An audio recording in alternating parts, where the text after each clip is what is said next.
नमस्कार, मैं हूं संदीप चौधरी। न्यूज 24 की खास पेशकश मंथन में आपका स्वागत है।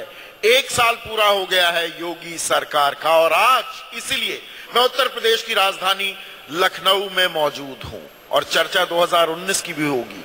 मोदी सरकार का भी अब 1 साल बचा है। ऐसे में आज की तारीख में सबसे बड़ा मुद्दा जो पिछले 4 दिनों से, बल्कि मैं कहूं 5 दिनों से सुर्खियों में रहा है, वो है दलित आंदोलन। दलित नाराज हैं, गुस्साए हुए हैं, परेशान हैं, सड़कों पर आ रहे हैं, सरकार को दलित विरोधी बता रहे हैं।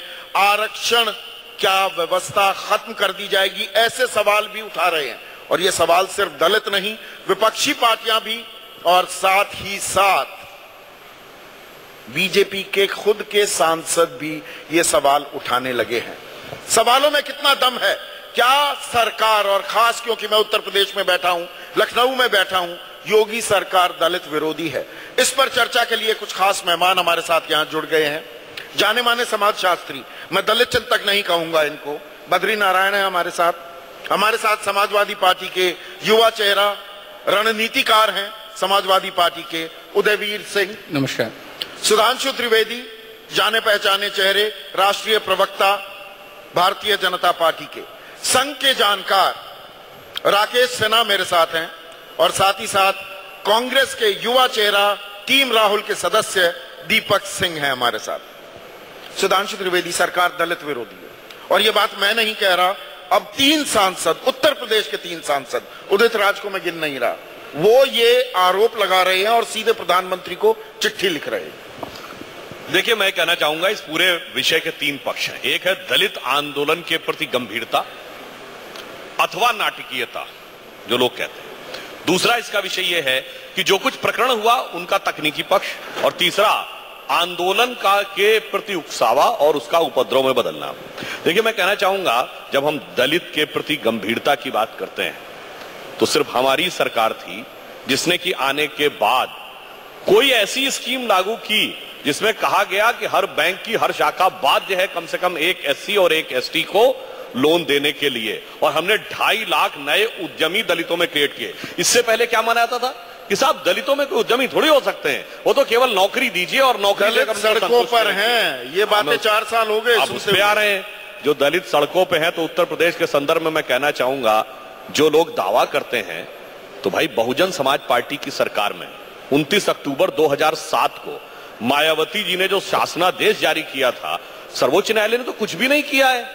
उसमें तो साफ साफ लिखा था, सर्वोच्च न्यायालय ने ठीक किया। नहीं, मायावती की सरकार में क्या लिखा था कि यदि गलती पकड़ी जाए, एक तो जांच के बाद रिपोर्ट दायर हो, और अगर गलती हो तो नियम 182 की तरह दंड का प्रावधान। और वो हो गए दलित के चैंपियन। वो समाजवादी पार्टी जिसने रिजर्वेशन इन प्रमोशन समाप्त किया, वो हो गए दलित के चैंपियन। फैसला सही है कि गलत है? सुप्रीम कोर्ट ने तो अभी कुछ किया ही नहीं है। हाँ, उन्होंने तो सिर्फ ये कहा है, उस बारे में सरकार ने पुनर्विचार याचिका दी, अभी तो निर्णय आना बाकी है। पुनर्विचार याचिका में भी 13 दिन लगा दिए साहब। 10 दिन, जिसमें 6 दिन नॉन वर्किंग डे थे। किसी भी गंभीर व्यक्ति को समझना चाहिए कि जब सरकार पुनर्विचार याचिका देती है, के तो सहयोगी 3-4 दिन वो लगते हैं। एलजेपी रामविलास पासवान की पार्टी 23 तारीख को पिटीशन डाल देती है रिव्यू के लिए। हाँ, तो सभी लोग डालते हैं, हमारी तरफ से भी हमारे प्रवक्ता ने पिटीशन डाली। देख रहे थे, नफे नुकसान का खेल तो नहीं हो रहा था। सवर्ण तो नहीं बुरा मान जाएंगे या दलित तो नहीं बुरा मान जाएंगे, बस उसी नूरा कुश्ती में 13 दिन गुजर गए। देखिए, नफे नुकसान का खेल तो तब होता है जब, आपको पता है, व्यक्ति तो छोड़िए, अगर किसी पार्टी के नेताओं के खिलाफ दलित एक्ट का आरोप लगा हो, तो वो कौन पार्टी थी?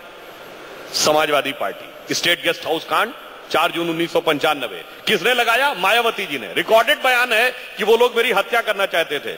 अब भैया, जानी दुश्मन अगर साथ में हाथ मिला ले तो समझिए जान पे बनाई है।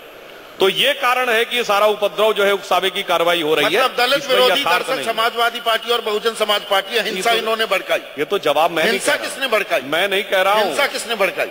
देखिए, हिंसा का तकनीकी पक्ष ये है कि जांच के बाद सामने आएगा। दूसरा पक्ष ये है, बसपा को मैं दोष नहीं देता हूं, जैसी संगति बैठी है वैसे ही गुणदीन। सपा के साथ बैठी तो बवाल होना ही होना था।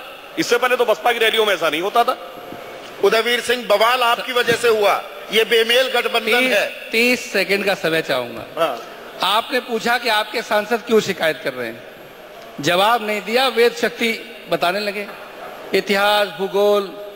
सवाल तो यह है कि आपके सांसद, आपके अनुसूचित मोर्चा के अध्यक्ष खुल के खिलाफ क्यों बोल रहे हैं? जब 4 साल केंद्र में और 1 साल प्रदेश में आप कुछ नहीं करेंगे तो आपको इतिहास की बातें करनी पड़ेंगी, मौजूदा बात पर नहीं आएंगे। सवाल यह है, सुप्रीम कोर्ट ने एक आदेश दिया, आपके 10 दिन चाहिए थे, नहीं 20 दिन चाहिए थे। सरकार और लोगों का संबंध विश्वास का होता है। आप दूसरे दिन, तीसरे दिन, चौथे दिन जब लोगों ने आंदोलन की मांग की, उस दिन निकल के आते और कहते कि नहीं, इस सुप्रीम कोर्ट के फैसले से हम पूरी तरह संतुष्ट नहीं है, हम रिव्यू पिटीशन डालेंगे। तो लोगों में विश्वास जागता। जब आंदोलन खड़ा हो गया तो आधी रात में आप निकलते हैं, आप बताते हैं 6 वर्किंग डे नहीं थे। अरे मन की बात कितनी बार हुई है, एक बार लोगों की बात भी हो सकती थी। सवाल जो ये कर रहे हैं कि समाजवादी पार्टी के साथ बहुजन समाजवादी पार्टी बैठी है, क्या ये आंदोलन केवल उत्तर प्रदेश में हुआ था? पूरे देश में हुआ? इनके शासित अन्य राज्यों में भी हिंसा हो गई, इनके गैर शासित राज्यों में नहीं हो पाई? क्यों? बहुजन समाजवादी पार्टी की इतनी क्षमता हो गई? आपने हिंसा होने दी, हिंसा रोकी क्यों नहीं? और आपके ही सांसद उदित राज कहते हैं ये दलितों का आंदोलन था। आप कांग्रेस और बीएसपी पर आरोप मत मरिए, दलितों का अपमान मत कीजिए। तीन और सांसद कह रहे हैं कि हमारे साथ खुद उत्पीड़न हो रहा है, उसका क्या जवाब है? दोहरे कह रहे हैं सबसे पहला आंदोलन इनकी सांसद बहराइच की उन्होंने आयोजित किया, उन्होंने संबोधित किया सबसे पहले, किसी अन्य दल के बाद। तो पहले अपने सांसदों को विश्वास में ले लेते और बात कर रहे हैं। करने दीजिए। देखिए, अनायास इनके मुंह से बात निकली गई कि भाजपा शासित राज्यों में ही हिंसा हुई। यही तो सारा का सारा क्रक्स है। और जैसे पूर्व के आंदोलनों में बहुत सारे तथ्य निकल के सामने आए थे, इसमें भी तथ्य निकल के सामने आएंगे। आप निश्चिंत रहिए, ये जो वाक्य निकला है सारा का सारा तथ्य इसी में है कि भाजपा शासित राज्यों में ही हिंसा हुई। इसका अर्थ बहुत स्पष्ट है। आरोप ये आंदोलन भाजपा दलित विरोधी है और दलित विरोधी आरोप लगाने वाले आपके सांसद हैं, वो ये मैं पूरा पैकेज बताऊंगा। देखिए, ये पूरा पैकेज है। जैसे ही बहुजन समाज पार्टी और समाजवादी पार्टी की नजदीकियों की बात आई, इन्होंने एक पूरा पैकेज चला। अचानक डॉक्टर अंबेडकर की मूर्तियां तोड़ी जाने लगी। आज भी राजस्थान में 2 तोड़ी गई, उत्तर प्रदेश में तोड़ी गई, और भी जगह तोड़ी जा रही हैं। उसके साथ साथ इनके सांसदों के उत्पीड़न होने लगा, ये लोग उनको मिसट्रीट करने लगे। इस पूरे मामले पे एक चुप्पी इस तरह बरती गई कि पहले भी ये हुआ था। अभी आपने ही खुद कहा प्रमोशन में आरक्षण की बात। पहले संसद के अंदर प्रमोशन में आरक्षण का समर्थन करते हैं और उसके बाद एंड टाइम पे वापिस हो जाते हैं।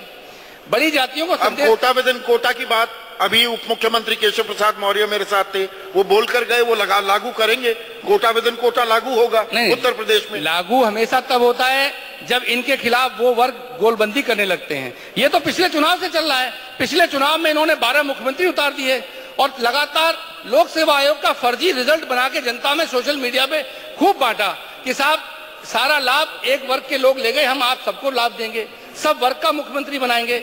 हमारे दल ने बहुत स्पष्ट कर दिया है, आप डिजिटल सरकार हो, डिजिटल प्रधानमंत्री हैं, आधार कार्ड से सब कुछ लिंक कर दिया है आपने। आप जातियों को भी आधार कार्ड के हिसाब से गिन लीजिए और जाति के हिसाब से, जैसे समाजवादी पेंशन योजना में हमने जातियों के हिसाब से, वर्गों के हिसाब से सबको कोटा दिया था, उसी तरह आप समर्थन कर रहे हैं कोटा विद इन कोटा का। हम कोटा विद, ये देखिए ये राजनीति क्या करते हैं, ये बैकवर्ड को 4 हिस्सों में बांटेंगे, दलितों को 5 हिस्सों में बांटेंगे। हम कहें पूरे समाज को उसकी हिस्से भागीदारी की, उसकी संख्या के हिसाब से हिस्सेदारी दे दीजिए। कोटा विद इन कोटा भी तो उसी का एक कदम है। नहीं, उसका पहला कदम है। ये बांटो और राज करना चाहते हैं। अच्छा, हम तो वो सकारात्मक हो गया वो। नहीं, मैं जवाब देना चाहता हूँ। हम सबको ये बांटना नहीं चाहते। जवाब चाहूंगा ये एक वाक्य कह दूं फिर। देखिए, ये बांटना नहीं चाहते, सही बात है। अरे बाकी जातियों का वो तो छोड़िए, मुख्यमंत्री छोड़िए, अरे दरोगा, तहसीलदार और बाबू कोई बन पाया था दूसरी जाति का? किस जाति और अपनी जाति छोड़िए, अपनी जाति में, यानी समाजवादी पार्टी के जिस वर्ग का प्रतिनिधित्व करने की बात, यादवों में पहले परिवार के अलावा बताइए किसी को कोई सत्ता में हिस्सा मिला हो तो बताइए। हर किसी को हिस्सा मिला है, अपनी जाति में नहीं दिया, हर किसी को हिस्सा मिला है। आप बांटते नहीं है, समूचा लेते हैं, सुनिए, समूचा घसीट के ले लेते हैं। समाजवादी पार्टी ने जितने अति बैकवर्ड कम्युनिटी के लीडर बनाए, जो भले ही आपने कोऑप्ट कर लिए हों, मैं नाम लेके बता दूं, सारे के सारे माननीय नेताजी मुलायम सिंह यादव जी ने बनाए, यहाँ सारे के सारे। एक मिनट राकेश सिन्हा, यहाँ पर राहुल गांधी कांग्रेस अध्यक्ष ट्वीट करते हैं, आरोप लगाते हैं ना सिर्फ बीजेपी पर बल्कि आरएसएस पर भी कि उसकी मानसिकता में जो सबसे निचले पायदान पर जो दलित बैठा है वो दलित विरोधी मानसिकता है बीजेपी और आरएसएस। देखिए, राहुल गांधी का इतिहास बहुत कमजोर है। संदीप जी, जब कोई देश युद्ध जीतता है तो डिफेंस मिनिस्टर को प्रमोट किया जाता है। 1971 में भारत ने पाकिस्तान को हराया, बांग्लादेश बना। डिफेंस मिनिस्टर जगजीवन बाबू थे, जगजीवन राम जी थे। उनको डिफेंस मिनिस्ट्री से इंदिरा गांधी ने हटाकर एग्रीकल्चर मिनिस्टर बना दिया। राहुल गांधी बताएं कि उनकी दादी ने जगजीवन बाबू के साथ न्याय किया था कि अन्याय किया था। दूसरी एक बहुत महत्वपूर्ण बात है इतिहास की, जिस बाबा साहब अम्बेडकर के नाम को भुनाने के लिए सारी पार्टियां प्रतिस्पर्धा कर रही हैं, दोनों बार संविधान सभा में कांग्रेस ने नहीं आने दिया। पहली बार वे आए जैन मंडल के कारण, जो बाद में पाकिस्तान के लॉ मिनिस्टर बने। दूसरी बार आए आरएसएस के सिंपैथाइजर बाबा साहब जयकर ने मुंबई में अपना सीट खाली किया, तब आए। लेकिन एक बात का मैं जवाब देना चाहता हूं जो एट्रोसिटीज बिल पर कर रहे हैं। देखिए, ये कानून कब बना?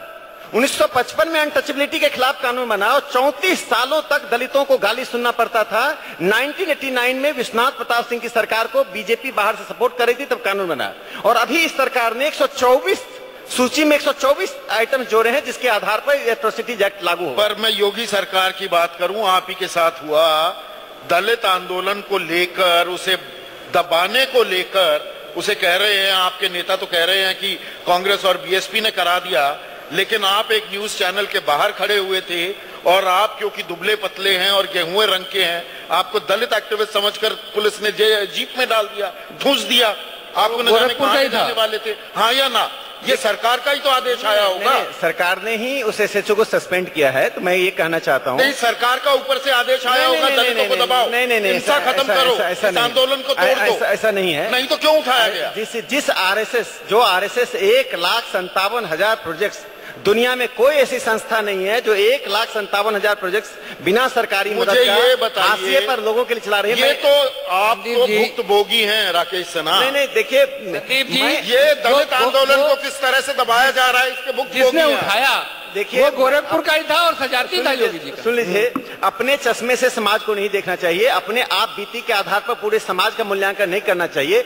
मेरे साथ क्या हुआ इसके आधार पर मैं सरकार और समाज का मूल्यांकन नहीं करता। दलित एक्टिविस्ट को उठा रही है सरकार? नहीं, ऐसा नहीं है, ऐसा कहीं, ऐसा किसी दलित एक्टिविस्ट का नाम बताइए जिसको गिरफ्तार आपको उठाया गया दलित एक्टिविस्ट होने के नाम पर? जांच चल रही है, क्यों उठाया? मैं कैसे निष्कर्ष पर पहुंचूं? लेकिन दो बातें मैं कहना चाहता हूं। आप अभयदान दे रहे हैं?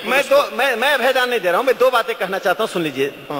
कि समाजवादी पार्टी ने उत्तर प्रदेश में पहचान की राजनीति को उस स्तर तक ले गई कि समाजवादी पार्टी जिस जाति को रिप्रेजेंट करना चाहती थी उस जाति और दलित के बीच संघर्ष हुआ। मायावती जी पहचान की राजनीति को उस स्तर पर ले गए कि उत्तर प्रदेश का पूरा समाज विखंडित हो गया। लोहिया जी का क्षेत्र, दीनदयाल जी का क्षेत्र, वह क्षेत्र जहां पर एक से एक दिग्गज भारतीय राजनीति में आए, वह राज्य आज जातियों में बट रही है। पर मैं ये बात कैसे कर रहे हैं? तो आपके दलित सांसद, चाहे वो सावित्रीबाई फूले हों, वो अशोक कुमार हों, वो छोटे लाल हों, प्रधानमंत्री को तो चिट्ठी वो लिख रहे हैं ना सुधांशु बाबू।